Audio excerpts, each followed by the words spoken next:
My YouTube channel synthesis classes. बच्चों, आज हम लोग जो न्यूट्रिशन है उसका जो भी बचा हुआ पार्ट है उसको आज हम लोग पढ़ा के उसको ख़त्म करेंगे। तो हम लोगों ने फोटोसिंथेसिस वगैरह पढ़ लिया था, अमीबा का जो डाइजेशन का प्रक्रिया है वो देख लिया था हम लोगों ने, माइक्रो ऑर्गेनिज्म। अब हम लोग ह्यूमन का डाइजेस्टिव सिस्टम और उसका जो डाइजेशन का जो प्रोसेस है उसको हम लोग आज देखेंगे। तो सबसे पहले हम लोग जो है उसको इस तरह से देखेंगे। पहले उसका जो डाइजेस्टिव सिस्टम है उसका स्ट्रक्चर, फिर थोड़ा सा एनाटॉमी और हिस्टोलॉजी थोड़ा सा हल्का सा, और अंत में जो है हम लोग फिर जो फूड है उसका डाइजेशन का जो प्रोसेस है वो। तो तीन जो है पार्ट में उसको देखेंगे।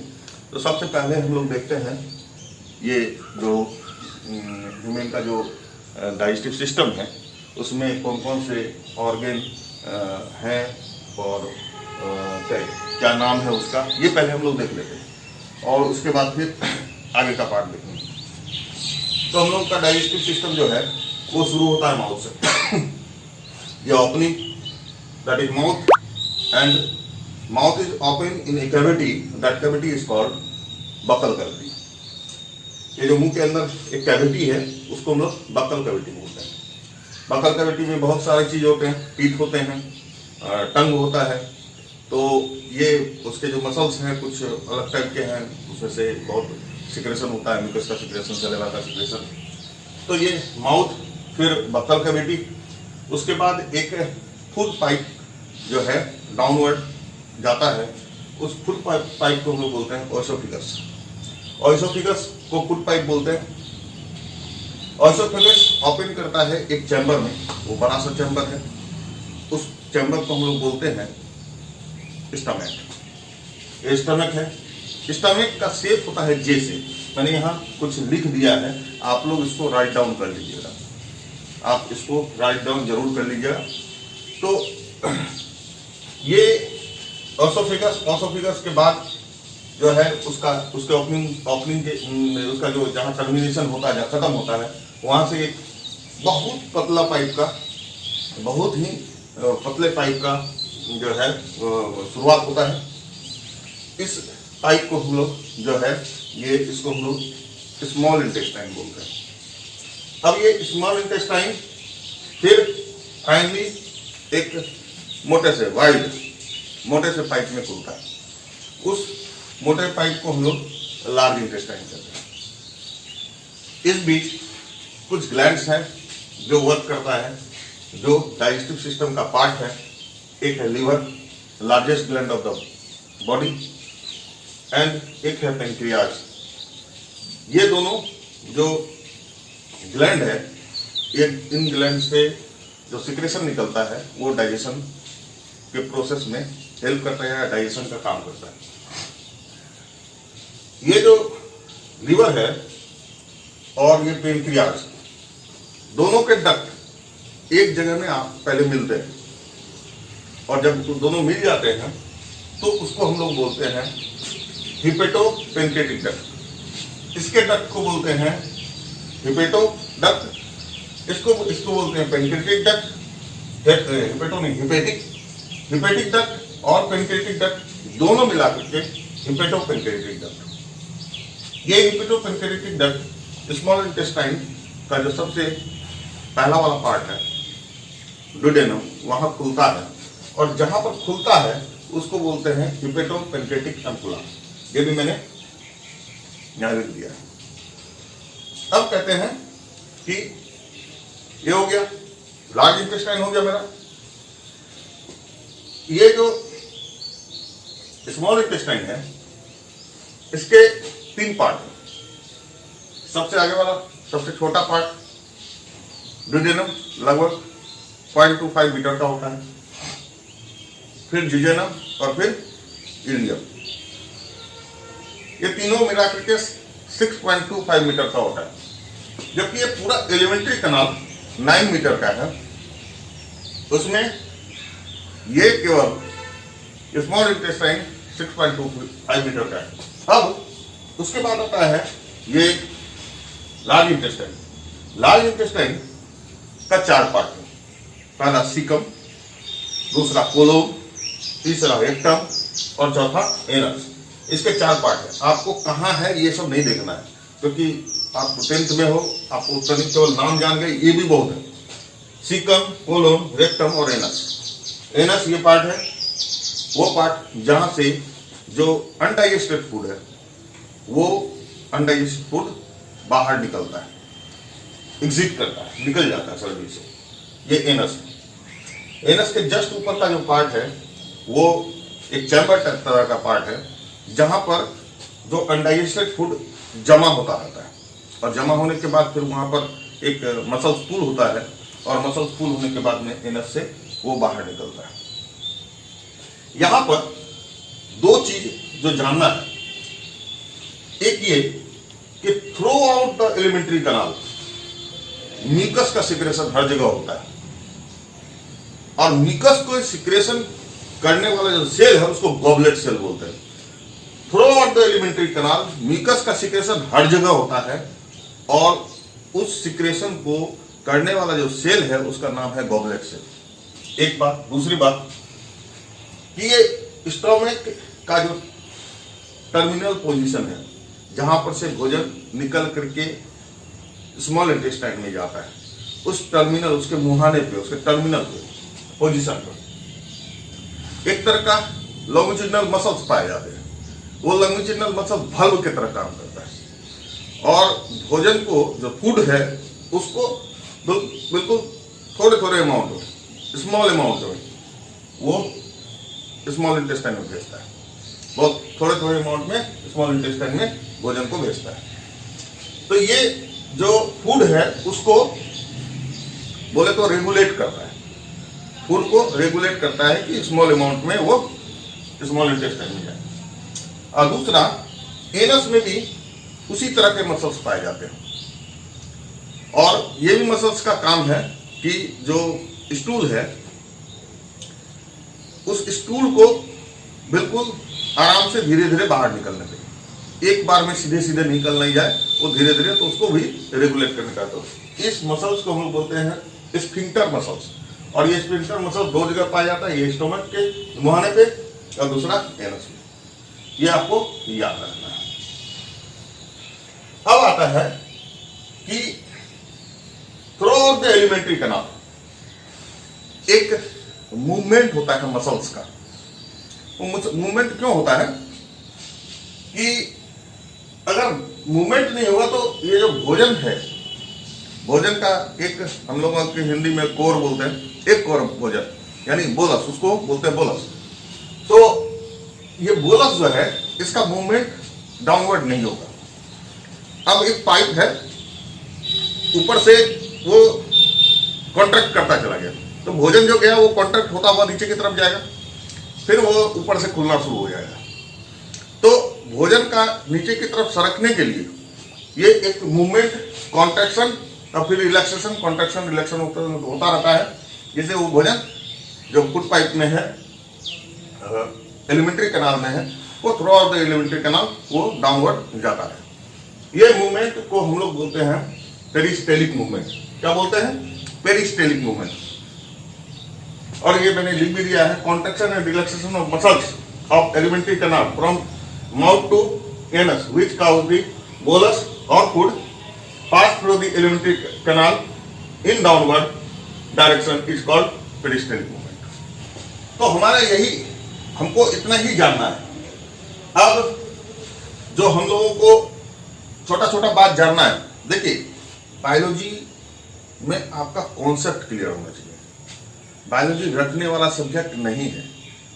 आप अपने आप को पढ़ लेते हैं, आप किसी एक प्लांट को पढ़ लेते हैं और किसी एक माइक्रो ऑर्गेनिज्म को इसका स्टडी कर लेते हैं, तो आप समझिए कि आप 60 से 70% बायोलॉजी जानते हैं। उतना ही जानना है। तो अभी चूंकि आप लोग 10th क्लास में, रटना नहीं है। मैं जो पढ़ाता हूँ उतना पढ़ो, सीधे किताब में जाओ, क्वेश्चन आंसर देखो, उसको सॉल्व करो। आप देखो कि आप क्या लिख सकते हो। मैंने जो पढ़ाया है उसका आंसर है कि नहीं उसमें, और आपको लगेगा कि हाँ सर ने पढ़ाया है वो आंसर हम लिख सकते हैं। कभी किताबी भाषा में नहीं लिखना है, जो आपको आता है वही लिखना है। मेरे स्टूडेंट पिछले साल भी, उसके पिछले साल भी 100% स्कोर किया साइंस में, और इसलिए मैं कहता हूं कि आप लोग मत रटो, बायोलॉजी को रटो मत, बायोलॉजी को समझो। हाँ कुछ टर्म है उसको याद रखना है, हर कुछ में याद रखना है, केवल बायोलॉजी में ही नहीं, हर सब्जेक्ट में याद रखना है। तो कुछ टर्म को तो याद रखना पड़ेगा। आप लिटरेचर पढ़ते हो तो उसमें भी आपको व्याकरण तो याद रखना पड़ता है, तो यहाँ पर भी आपको जो है कुछ चीज याद रखना है। लेकिन अगर आप समझ गए तो मतलब आप बायोलॉजी के बोनाफाइड हो गए। चलिए अब आते हैं हम लोग, एक शब्द होता है फिजिकल और मैकेनिकल डाइजेशन। देखिए कहीं कहीं फिजिकल लिखता है, मैकेनिकल बहुत कम जगह में लिखता है, लेकिन मैं इस शब्द को जोड़ देता हूं मैकेनिकल, कहीं आप कंफ्यूज नहीं हो जाएंगे बाद में। क्या होता है कि बक्कल कैविटी में दांत होते हैं। अब वो दांत का काम क्या है, उस जो फूड खा रहे हैं आप, उस फूड को चेविंग करना, कटिंग करना, उसको कट करके छोटे छोटे टुकड़े में कर देना। फिर जो टंग है, मुंह में से सलाइवा निकलता रहता है, टंग उस सलाइवा के साथ में उस भोजन को, उस फूड को मिक्स कर देता है। तो मिक्स करने के बाद वो फूड जो है सेमी फ्लूइड में बदल जाता है। सॉलिड फूड खा रहे हैं सेमी फ्लूइड हो जाएगा। ये जो प्रोसेस है cutting, chewing and cutting of food, और फिर mixing of food with saliva by the help of tongue, that process is called mechanical और फिजिकल डाइजेशन। शुरुआत यहीं से होता है। पेरिस्टेलिक मूवमेंट हम लोगों ने देख लिया, स्फिंक्टर मसल्स हम लोगों ने देख लिया। ये हमारा स्ट्रक्चर है। इस स्ट्रक्चर में बहुत कुछ समझने जैसा नहीं है, और जो है दो ग्लैंड इसमें काम करते हैं, लीवर, दूसरा पेनक्रियाज। उसके बाद में जो है हम लोगों को इसके अतिरिक्त और कुछ भी नहीं जानना है, बहुत हो गया। इसके बाद आते हैं हम लोग, जब हम लोग इसकी पूरी प्रक्रिया में आते हैं, तो इसकी प्रक्रिया में जो इसका प्रोसेस है, दैट इज, मुझे हिंदी बोलने की आदत है, बट आप इसकी जो प्रोसेस है, इसका प्रोसेस में सबसे पहले है इंगेशन, भोजन लेना, डाइजेशन, भोजन का डाइजेस्ट हो जाना, एब्जॉर्प्शन, डाइजेस्टेड फूड का एब्जॉर्प्शन होना, एसिमिलेशन, वो फूड जो है चारों बगल कहाँ जाएगा, सेल्स में। फूड जो डाइजेस्ट हो गया वो कहाँ जाएगा, सेल्स में। और जो फूड एक्सेस हो गया उसका डिपोजिशन हो जाता है अलग अलग जगह में, फैट के रूप में हो जाता है, या लिवर में जो है वो उसका डिपोजिशन हो जाता है, तो वो उसका फिर फाइनली डिपोजिशन हो जाता है। अगर वो फूड यूज नहीं हुआ, ज्यादा हो गया, एक्सेस हो गया, और उसके बाद इगेशन, निकाल देना। तो हम लोग ये सारे पार्ट इसके पढ़ेंगे। तो पढ़ेंगे आज ही, इसको हम लोग कंक्लूड भी कर देंगे, खत्म कर देंगे। अब हम लोग देखेंगे कि डाइजेशन का प्रोसेस क्या है।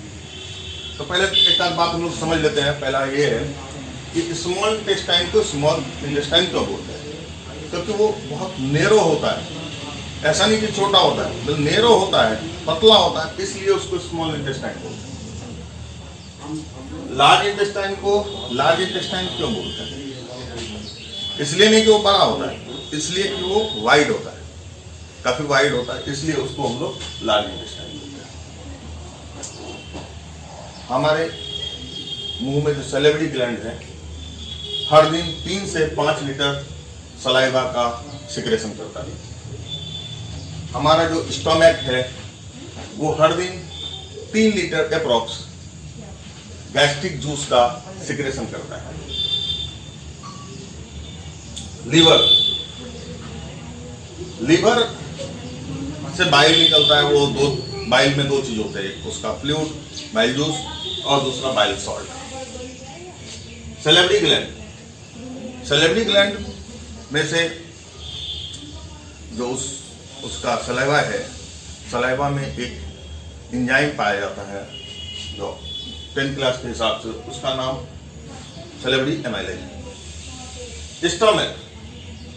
स्टमक के वाल में एक इंडोक्राइन सिस्टम होता है, उसका पूरा का पूरा जो वाल है, उस वाल के अंदर में कई तरह के सेल्स होते हैं जो अपना सिक्रेशन छोड़ता है। वो जो सेल्स है उसका स्ट्रक्चर हम लोग बाद में एक बार देख लेंगे, लास्ट में हम लोग जब ये चैप्टर कंप्लीट होगा तो फिर देखेंगे। तो वहाँ एक इंडोक्राइन सिस्टम होता है, उस इंडोक्राइन सिस्टम में से जो है वो निकलता है सिक्रेशन। तो उसमें कई तरह के सेल्स होते हैं, अलग अलग तरह का सिक्रेशन करता है। एक गॉबलेट सेल जो म्यूकस का सिक्रेशन करता है, पैराइटल या ऑक्जेंटिक सेल जो हाइड्रोक्लोरिक एसिड का सिक्रेशन करता है, चीफ सेल या जाइमोजेन जो प्रोपेप्सिन का सिक्रेशन करता है। उसके बाद आता है पेनक्रियाज। पेनक्रियाज का दो पार्ट होता है। पेनक्रियाज में दो तरह के सेल्स होते हैं, एक सेल इंडोक्राइन होता है, दूसरा एक्सोक्राइन होता है। इंडोक्राइन जो सेल्स होते हैं वो सेल्स जो है वो हम लोगों ने इंसुलिन का नाम सुना है, इंसुलिन का सिक्रेशन करता है। जबकि एक्सोक्राइन पार्ट जो है वो ट्रिप्सियोजेन, पैनक्रियाटिक एमाइलेज, पैनक्रियाटिक लाइपेज, इन सब चीज, इन जो एंजाइम्स है इनका सिक्रेशन वो करता है। इसके बाद आता है स्मॉल इंटेस्टाइन।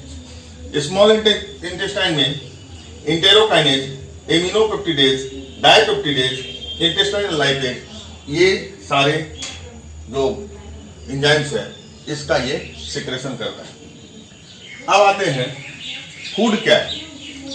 फूड में नॉर्मली तीन तरह का चीज हम लोगों को पाया जाता है, कार्बोहाइड्रेट्स, प्रोटीन, फैट, बाकी और भी है, मिनरल्स है, विटामिन है, बट हम लोगों को यही देखना है, कार्बोहाइड्रेट, प्रोटीन और फैट। अब हम लोग डाइजेशन का प्रक्रिया में आ जाते हैं। सबसे पहले डाइजेशन शुरू होता है बकल कैविटी में, जहाँ मैकेनिकल डाइजेशन होता है। आप लोगों को मैंने पढ़ाया है कि सबसे पहले तो मैकेनिकल डाइजेशन या फिजिकल डाइजेशन,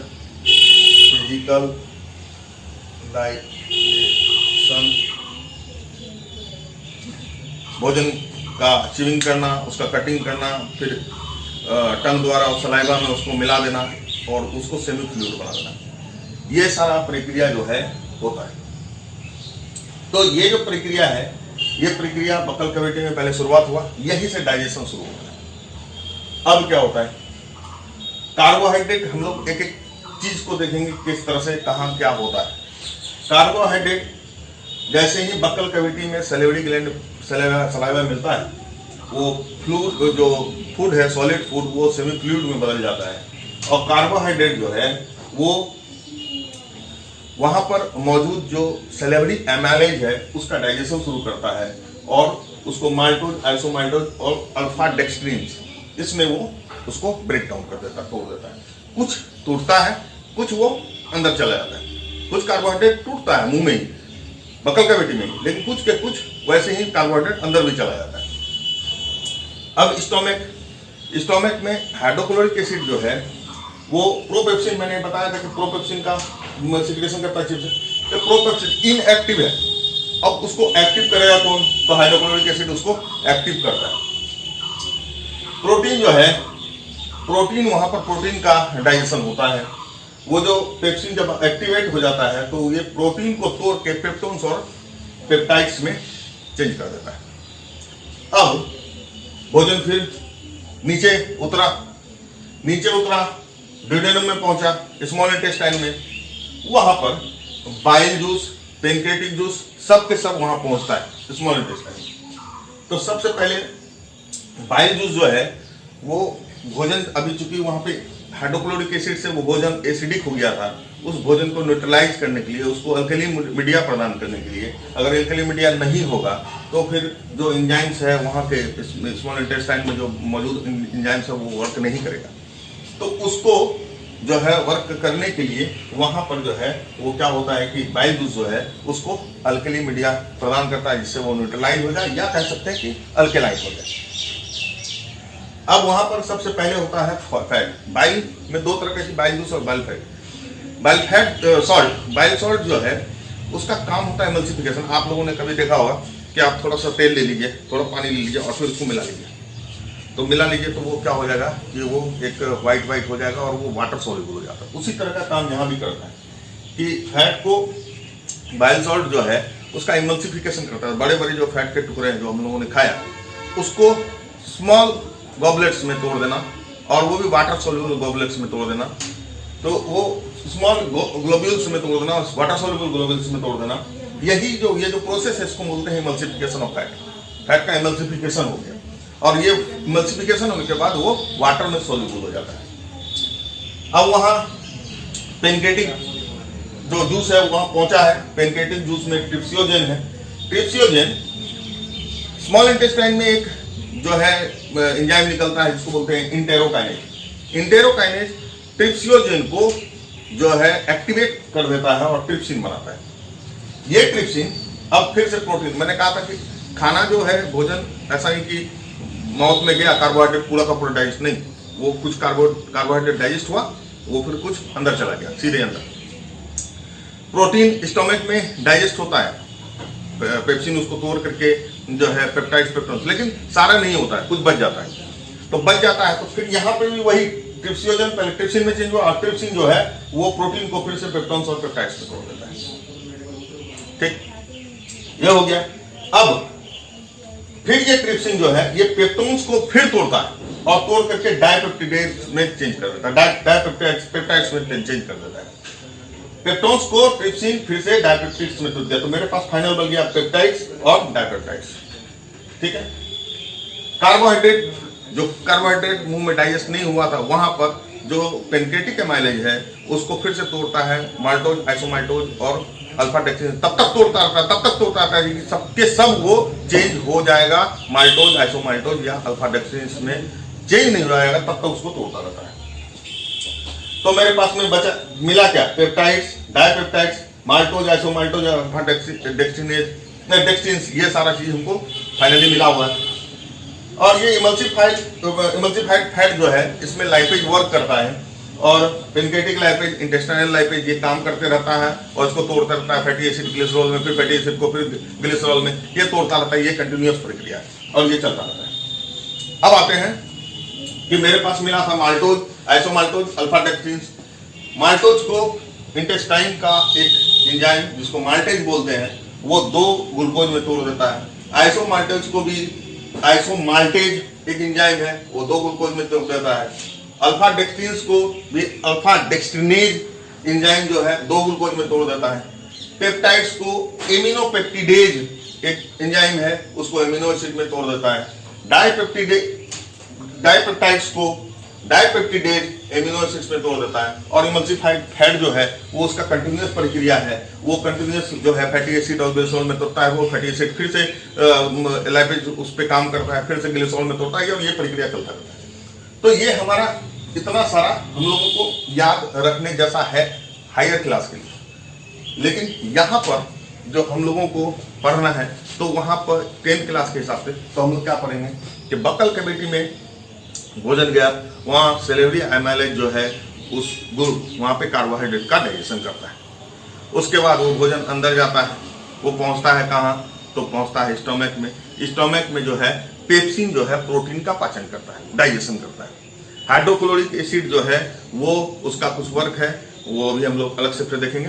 तो हाइड्रोक्लोरिक एसिड जो है वो एसिडिक मीडिया प्रोवाइड करता है, एंड फिर वो जो पेप्सिन जो है प्रोटीन का जो है डाइजेशन करता है। फिर वहाँ से जो है फूड निकल के आया स्मॉल इंटेस्टाइन में। स्मॉल इंटेस्टाइन में का जो है डाइजेशन शुरू होता है, वहाँ पेनकेटिक जूस और बाइल जूस, बाइल जो है दोनों आता है, दोनों इसमें वर्क करता है। सबसे पहले जो फूड है उस फूड का क्या होता है कि जो वो अभी एसिडिक मीडिया में था उस फूड का न्यूट्रलाइजेशन होता है, क्योंकि बाइल जो है तो वो क्या है, वो एक अल्कली है, तो उसको अल्केलाइन मीडिया प्रदान करता है, अल्केलाइन मीडिया प्रोवाइड करता है, और या तो कह सकते हैं कि उसको न्यूट्रलाइज कर देता है फूड को, ताकि जो एंजाइम्स है उसमें वर्क कर सके, और ये भी कह सकते हैं कि उसको अल्कली मीडिया या अल्कलाइन कर देता है। अब वहाँ पर जो है वहाँ पे सबसे पहले बाइल जो है, बाइल का काम शुरू, तो बाइल जूस का तो काम मैंने बताया कि उसको न्यूट्रलाइज कर देना और उस फूड को जो है क्या बोलते हैं, जब न्यूट्रलाइज हो जाएगा तो उस फूड का डाइजेशन होगा। लेकिन बाइल सॉल्ट का काम क्या होता है कि फैट का इमल्सिफिकेशन करता है। इमल्सिफिकेशन मतलब फैट का जो बड़ा बड़ा जो टुकड़ा है, पीसेस है, उसको बिल्कुल छोटे छोटे ग्लोब्यूल्स में चेंज कर देना। और कैसे ग्लोब्यूल्स में? तो वाटर सोल्यूबल ग्लोब्यूल्स में तोड़ देना, या उसके वाटर सोल्यूबल ग्लोब्यूल्स में चेंज कर देना। इस प्रोसेस को हम लोग बोलते हैं, क्या बोलते हैं? इमल्सिफिकेशन। और ये करता कौन है? ये करता है बाइल सॉल्ट। अब वहां पे पेनक्रियाज में 3 तरह के जो है एंजाइम निकल रहे हैं, trypsin, pancreatic amylase, pancreatic lipase. तो जो ट्रिप्सिन है उसका काम फिर वही है कि जो प्रोटीन हम लोगों ने खाया था, कुछ तो वो डाइजेस्ट हुआ स्टमक में और कुछ जो है रह गया, तो वो जो प्रोटीन है फिर से उस प्रोटीन का डाइजेशन कर देना। यही आपको 10th में नहीं पढ़ना है, इतना नहीं पढ़ना है, लेकिन इसको याद रखिएगा, आने वाले समय में आपको बहुत काम आएगा। तो ट्रिप्सिन का काम प्रोटीन को डाइजेस्ट करना, और लाइपेज का काम फैट का डाइजेशन करना, और एमाइलेज का काम जो कार्बोहाइड्रेट था उसको जो है उसका डाइजेशन करना। और डाइजेशन करने के बाद में वहां पर इंटेस्टाइनल जूस, जो इंटेस्टाइन से निकलने वाला जो सिक्रेशन है, वो उस पर फिर वर्क करने लगता है और प्रोटीन को तोड़ के एमिनो एसिड में, ठीक है, प्रोटीन का जो प्रोटीन को तोड़ के एमिनो एसिड में, कार्बोहाइड्रेट को तोड़ के ग्लूकोज में, और फैट को तोड़ के फैटी एसिड और ग्लिसरॉल में जो है चेंज कर देता है। ये हमारा जो डाइजेशन हमको एक्चुअल में जो पढ़ना है, हम लोगों को जो 10th में पढ़ना है, इतना ही पढ़ना है। क्या समझे कि मुंह से भोजन लिए, भोजन अंदर गया, तो मुंह में क्या हुआ कि सेलेब्री एमाइलेज जो है कार्बोहाइड्रेट को तोड़ता है, ग्लूकोज में डाइजेशन करता है, अंदर गया, स्टमक में हाइड्रोक्लोरिक एसिड भोजन को एसिडिक कर दिया।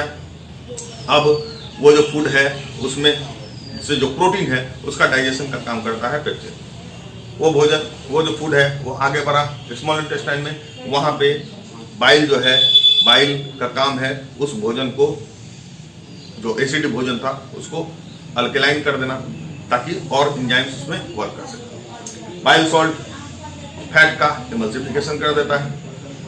पेनक्रेटिक जूस जो निकलता है उसमें पेनक्रेटिक एमाइलेज, पेनक्रेटिक लाइपेज और ट्रिप्सिन निकलता है। तो पेनक्रेटिक एमाइलेज का काम है वो जो भोजन लिए थे उसमें से जो कार्बोहाइड्रेट बच गया था उनमें डाइजेशन होना, उसको डाइजेस्ट करके उसको क्या करना जो है डाइजेस्ट करना। ट्रिप्सिन का काम है प्रोटीन का डाइजेस्ट करना, डाइजेशन करना, और जो लाइपेज का काम है उसका काम है फैट का डाइजेशन करना। तो उसके बाद क्या होता है कि स्मॉल इंटेस्टाइन का जो सिक्रेशन है, स्मॉल इंटेस्टाइन का सिक्रेशन उसमें वर्क करता है। प्रोटीन जो कि पेप्टोन्स और पेप्टाइड्स था, डाइपेप्टाइड्स और पेप्टाइड्स था, उसको एमिनो एसिड में तोड़ देता है। इसको कार्बोहाइड्रेट को ग्लूकोज में तोड़ देता है, फैट को फैटी एसिड और ग्लिसरॉल में तोड़ देता है, और उसके बाद में इसका फिर एब्जॉर्प्शन होता है। ये आगे का जो अब हम लोग एब्जॉर्प्शन पढ़ेंगे, आगे का पार्ट है एब्जॉर्प्शन। अब हम लोग कुछ टर्म है उसको देख लेते हैं, उसके बाद फिर हम लोग एब्जॉर्प्शन की प्रक्रिया देखेंगे। काइल, जब स्टोमक में फूड पहुंचता है तो वहाँ उसका जो गैस्ट्रिक जूस है उसके साथ वो मिक्स होता है, और वो गैस्ट्रिक जूस में हाइड्रोक्लोरिक एसिड रहता है। हाइड्रोक्लोरिक एसिड मिक्स हुआ, पेप्सिन एक्ट किया, पेप्सिन प्रोटीन का डाइजेशन कर लिया, म्यूकस उसमें मिल गया। तो वो जो फूड हम लोग खाए थे, फूड को सलाइवा मिलके वो सेमी फ्लूइड हो गया था, अब यहाँ और वो फ्लूइडी हो जाता है।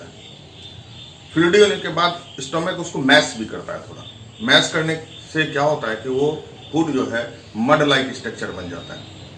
उसी मड लाइक स्ट्रक्चर को हम लोग बोलते हैं काइल। दूसरा topic, work of mucus. Mucus का काम क्या है? हमने क्या कहा था कि throughout the alimentary canal mucus का सिक्रेशन होता है। म्यूकस जो होता है वो जो एलिमेंट्री कैनाल है उसको स्मूथ कर देता है, ताकि जो स्टूल है वो आराम से पास हो जाए, या हम कह सकते हैं जो फूड है वो आराम से throughout the alimentary canal pass हो जाए। अब हमारा है कि स्टमक में म्यूकस का क्या काम है, जो बहुत इंपॉर्टेंट क्वेश्चन रहता है कि what is the work of mucus in stomach. Stomach के अंदर म्यूकस क्या करता है कि जो वो फूड है, फूड के साथ मिक्स हो जाता है स्मूथ बनाने के लिए उसको। दूसरा, जो इनर लेयर है स्टमक का, उसके ऊपर एक कवर चढ़ा देता है, जिसके वजह से हाइड्रोक्लोरिक एसिड का एक्शन इनर लेयर के ऊपर में नहीं होता है। अगर वो म्यूकस नहीं होगा तो हाइड्रोक्लोरिक एसिड स्टमक के इनर लेयर को ही इरोज कर देगा, खत्म कर देगा, गला देगा। तो यहाँ अगर म्यूकस नहीं होगा तो स्टमक खत्म हो जाएगा। दूसरा, तो इसलिए स्टमक का वर्क हो गया। और उसके बाद आता है कि वर्क ऑफ हाइड्रोक्लोरिक एसिड का वर्क क्या है। हम लोग भोजन लेते हैं तो वो बैक्टीरिया वायरस फ्री होता है, ऐसा नहीं होता है, उसमें बैक्टीरिया भी होता है और वायरस भी होता है। तो जो इन्फेक्शन है वो जैसे ही अंदर जाता है, हाइड्रोक्लोरिक एसिड उस इन्फेक्शन को मार के खत्म कर देता है। पहला वर्क। दूसरा वर्क हमने बताया था प्रोपेप्सिन, स्टमक प्रोपेप्सिन का सिक्रेशन करता है। वो प्रोपेप्सिन को एक्टिवेट करके पेप्सिन बनाने का काम हाइड्रोक्लोरिक एसिड करता है। और तीसरा कि वो हाइड्रोक्लोरिक एसिड एक एसिडिक मीडिया प्रोवाइड करता है ताकि फर्दर डाइजेशन हो सके, पेप्सिन उस पर काम कर सके, क्योंकि पेप्सिन को एसिडिक मीडिया चाहिए डाइजेशन करने के लिए, फूड का डाइजेशन। ये हो गया हम लोगों का। अब आते हैं हम लोग पेप्टिक अल्सर में। क्या होता है कि बहुत लोग भूखे रहते हैं सुबह से। भूखे रहने की वजह से क्या होता है, हाइड्रोक्लोरिक जैसे ही हम सूर्योदय होता है उसी तरह से वेगस नर्व का काम करना शुरू करता है। वेगस नर्व काम करना शुरू करेगा तो एसिड का फॉर्मेशन शुरू हो जाएगा। और एसिड का फॉर्मेशन शुरू हो जाएगा, वो एसिड अगर धीरे धीरे धीरे धीरे धीरे ज़्यादा होता रहेगा तो क्या होगा कि वो म्यूकस भी फिर काम नहीं कर पाएगा। और वैसे स्थिति में वो इनर लेयर को, स्टोमक के इनर लेयर को इरोज करना शुरू करता है। और इरोज करने के बाद में वहाँ छोटे छोटे वुंड बन जाते हैं। वो वुंड फिर फाइनली बहुत बड़े बड़े भी हो सकते हैं। तो वो जो स्थिति है घाव बनने की, वुंड बनने की, उसको हम लोग क्या बोलते हैं, पेप्टिक अल्सर। ये हम लोगों का कुछ टर्म था, कुछ चीज हम लोगों को पढ़ना बाकी रह गया, तो वो हम लोगों ने कंप्लीट किया। अब आते हैं हम लोग एब्जॉर्प्शन में। एब्जॉर्प्शन में स्मॉल इंटेस्टाइन के इनर वॉल में फिंगर लाइक प्रोजेक्शंस होते हैं। अब आपको मैं बताता हूं कि कहीं भी फिंगर लाइक प्रोजेक्शन अगर होता है तो किसी भी जगह पर फोल्डिंग हो, फिंगर लाइक प्रोजेक्शन हो, उसका केवल एक ही उद्देश्य होता है, सरफेस एरिया को ब्रॉड करना, बढ़ाना। अब सरफेस एरिया को क्यों बढ़ाना है, ताकि एब्जॉर्प्शन आराम से हो सके, एब्जॉर्प्शन ज्यादा हो सके। और इसलिए उस सरफेस एरिया को बढ़ाने के लिए उसमें फिंगर लाइक प्रोजेक्शन होता है। उसी फिंगर लाइक प्रोजेक्शन को हम लोग व्हीली बोलते हैं। यहाँ एक स्ट्रक्चर मैंने बना रखा है, आपको बहुत याद रखने की आवश्यकता नहीं है, बट लमसम यही स्ट्रक्चर। ये फिंगर लाइक प्रोजेक्शन, इसका जो आउटर, ये जो प्रोजेक्शन का जो वाल है, ये इंटेस्टाइन के अंदर का पार्ट है, इंटेस्टाइन का ही इनर वाल है। ये कोवेडियल और कॉलुमनर एपिथेलियल टिश्यू का बना हुआ होता है। आपको मैं बताता हूं कि पूरे शरीर में जहां भी वाल है, जो भी सरफेस है, वो एक ही टिश्यू का बना होता है, वो एपिथेलियल टिश्यू का। अब एपिथेलियल टिश्यू में कई तरह के बात होते हैं, वो एब्जॉर्प्शन भी करेगा, वो सिक्रेशन भी करेगा। जहां भी एब्जॉर्प्शन हो रहा है वो एपिथेलियल टिश्यू, जहां भी सिक्रेशन हो रहा है वो एपिथेलियल टिश्यू। एपिथेलियल टिश्यू के अतिरिक्त कोई भी एब्जॉर्प्शन और सिक्रेशन वाला काम नहीं करता। यहाँ ओनली वन सेल थिक जो है एक वाल है, और ये जो वाल है, इस वाल का पतला होना, इसका कारण क्या है कि ये अगर बहुत ज़्यादा थिक होगा, कई लेयर का बना हुआ होगा, तो वैसे स्थिति में ऑस्मोसिस की प्रक्रिया, एब्जॉर्प्शन की प्रक्रिया वो बहुत धीरे धीरे होना शुरू हो जाएगा। तो ये सिंगल लेयर्ड है, सिंगल लेयर्ड है तो आराम से जो भी भोजन, इसके चारों बगल जो डाइजेस्टेड फूड है, इसके चारों बगल डाइजेस्टेड फूड है, तो ये ऑस्मोसिस के through, by the process of osmosis, आप लोग जानते होंगे कि हायर कंसंट्रेशन से लोअर कंसंट्रेशन में पार्टिकल के मूवमेंट को हम लोग क्या बोलते हैं, ऑस्मोसिस बोलते हैं।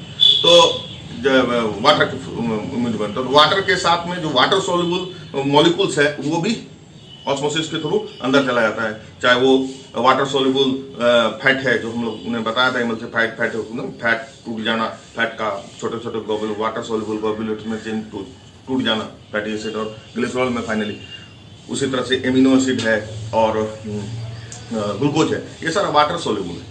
ये वाटर के साथ में सोल्यूबल हो गया। अब यहाँ से उसके चारों बगल जो भी है वो ऑस्मेटिक प्रेशर के कारण से वो सब वेली के अंदर चला जाता है। वेली के अंदर में एक मैस नेटवर्क होता है न्यूरॉन का और ब्लड कैपिलरीज।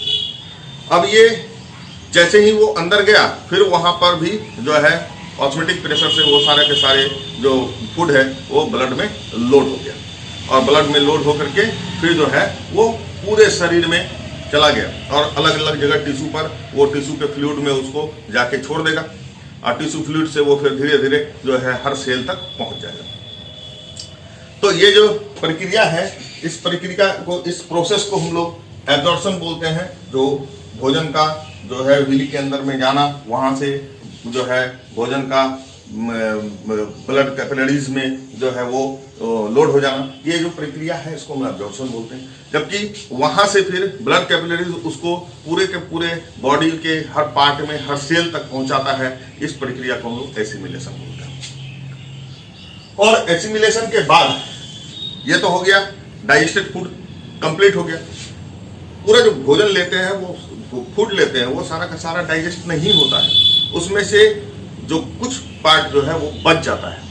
वो पार्ट, बचा हुआ पार्ट को जो अनडाइजेस्टेड फूड है वो उसको हम लोग पास आउट कर देते हैं। तो अनडाइजेस्टेड फूड क्या होता है कि स्मॉल इंटेस्टाइन में जो डाइजेस्टेड फूड है वो डाइजेस्ट कर लिया, उसको एब्जॉर्ब कर लिया स्मॉल इंटेस्टाइन, लेकिन फिर वो चला जाता है, जो अनडाइजेस्टेड फूड है वो जो लार्ज इंटेस्टाइन में है वहाँ इन करता है। लार्ज इंटेस्टाइन में वहाँ क्या होता है कि वहाँ वाटर का जो है एब्जॉर्प्शन शुरू होता है। उसके कई पार्ट है, मैंने बताया था, सीकम, कोलोन, रेक्टम, एनस, ये सारा पार्ट बताया था मैंने। तो वहाँ पे उसका वाटर का एब्जॉर्प्शन हो जाता है और धीरे धीरे वो जो फूड है वो धीरे धीरे सॉलिड अवस्था में आ जाता है और फिर वो टाइम टू टाइम रेक्टम में जाके वहाँ जमा होना शुरू होता है। रेक्टम में जब वो बहुत ज़्यादा जमा हो जाता है तो फिर जो है हमारा हम जो मसल्स है, हमारा जो सेंट्रल नर्वस सिस्टम है, उसको ये जो है पता चलता है कि वहाँ काफ़ी अनडाइजेस्टेड फूड जमा हो गया है और फिर वहाँ मसल्स फुल होता है और वो एनस के द्वारा बाहर निकल जाता है और इसके साथ जो है डाइजेशन हम लोगों का कंप्लीट हो। इस जो डाइजेशन का लास्ट पार्ट है उसको हम लोग पढ़ लेते हैं, डेंटल कैरीज। आप लोग जानते हैं कि जो हमारा दांत है, बोलते हैं कि शरीर का सबसे मजबूत पार्ट है। दांत का जो स्ट्रक्चर है कुछ लमसम आपके बुक्स में भी है। सबसे जो दांत के ऊपर का लेयर है उसको हम लोग बोलते हैं एनामेल। फिर उसके अंदर एक लेयर होता है, ये सबसे हार्डेस्ट पार्ट है बॉडी का। उसके बाद डेंटाइन। ये जो पार्ट है एनामेल, ये कैल्शियम फॉस्फेट का बना होता है, कैल्शियम फॉस्फेट। और ये काफी हार्ड पार्ट है। इसके बाद आता है डेंटाइन। फिर डेंटाइन के बाद एक कैविटी होता है जिसमें क्या होता है कि नर्वस सिस्टम और ब्लड कैपिलरीज का एक नेटवर्क होता है अंदर। ये जो दांत है ये एक मसल्स के बीच लगा हुआ रहता है, मसल्स का ये रहता है, जो मसल्स है उस मसल्स को हम लोग गम बोलते हैं। अब हम लोग आते हैं डेंटल कैरीज में। क्या होता है कि हमारे दांत में हम लोग भोजन किए और प्रॉपर उसको साफ नहीं किए, फिर वहाँ बैक्टीरिया पनपना शुरू हुआ। वो बैक्टीरिया लैक्टिक एसिड का फॉर्मेशन शुरू करता है। हमारे ही जो दांत में फंसे हुए भोजन है, फूड है, उसी फूड से वो लैक्टिक एसिड का फॉर्मेशन शुरू करता है। वो लैक्टिक एसिड जब एक्सेस होना शुरू होता है तो इस एनामेल को वो इरोज करना शुरू करता है और धीरे धीरे उसमें कैविटी बनती जाती है। कैविटी बनती जाती है, फिर वो एनामेल से डेंटाइन को और डेंटाइन से फिर ये इसको पल्प कैविटी को ये पूरा का पूरा पेनिट्रेट कर देता है। पूरा का पूरा पेनिट्रेट जब हो गया तो ये नर्व और जो ब्लड कैपिलरी है ये बिल्कुल नेकेड हो जाता है। वैसे स्थिति में अगर आप कुछ भी खाएंगे तो आपके नर्वस सिस्टम में वो डायरेक्ट टच करेगा और आपके न्यूरॉन्स में डायरेक्ट टच करेगा तो बहुत तेज आपको सेंसेशन होना शुरू होगा, इचिंग होगा और दर्द होना शुरू होगा।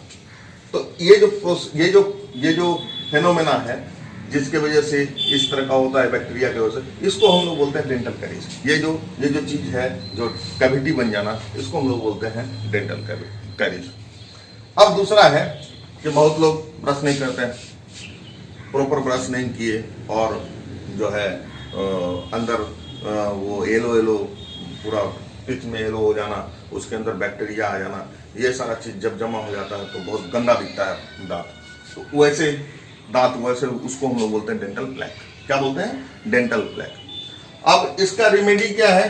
तो आप अगर टूथ पेस्ट यूज कर रहे हैं, तो टूथ पेस्ट में क्या है, थोड़ा सा अल्कलाइन बेस मिला हुआ है, अल्कलाइन मीडिया है वो। तो वो क्या होगा कि आपके एसिडिक मीडिया को न्यूट्रलाइज कर देगा, और अगर आप रात में ब्रश करके सो रहे हैं तो आपको क्या होगा कि ये डेंटल कैरीज का जो प्रॉब्लम है, ये आपको कैविटी का प्रॉब्लम नहीं होगा। आज हमारा डाइजेस्टिव सिस्टम खत्म हो गया, अब हम लोग अगला रेस्पिरेटरी सिस्टम पढ़ेंगे। अगर वीडियो अच्छा लगा हो तो लाइक करें, शेयर करें, सब्सक्राइब करें। जय हिंद, जय भारत।